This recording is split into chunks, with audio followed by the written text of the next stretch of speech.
So today, Bank of Canada made an announcement to raise the overnight lending rate another 0.5%. So what does that mean for you? Well, if you don't have credit cards, lines of credit, or a mortgage that have a variable rate component, then it may or may not upset you or excite you that that's happened. However, if you do have any of those items, it's important to understand that the overall cost of borrowing for you has gone up by what we call 50 basis points. And 50 basis points is the difference between, let's say, 4.5 and 5%.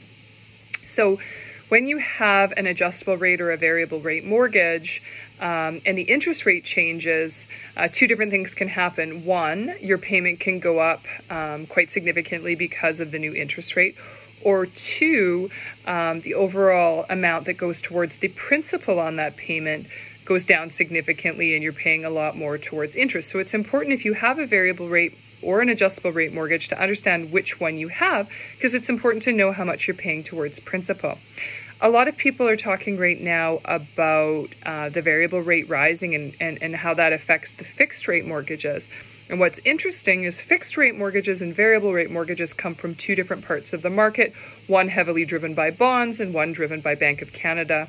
Both have a lot to do with economic certainty and creation of jobs and such, but they are different. So interestingly enough, today Bank of Canada raised the prime rate, but yesterday a bunch of lenders dropped their 5-year fixed rates. So there's no need to panic about fixed rates, but right now we are seeing those trend downwards. However, we are seeing prime trend upwards. So a lot of people are very freaked out. They're afraid that the 80s is coming and we're going to be at 17%. I just want to peek over here at some statistics. So July of 2007, prime rate was at 6.25. It dropped down to 6% in December of 2007.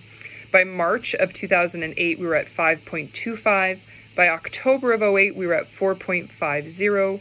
By January of 09, we were at 3.0. And by April of 2009, we were at 2.25. And then, of course, we've started to trend upwards from there. So rates go up, rates go down. What are the predictions by some smart people out there in the market? Well, they think that once we get a handle of this thing called inflation, we are going to start to see Bank of Canada decrease rates. When is that going to happen? Well, hopefully in the next 3 to 16 months. If you have any questions, you can always reach out and give me a call.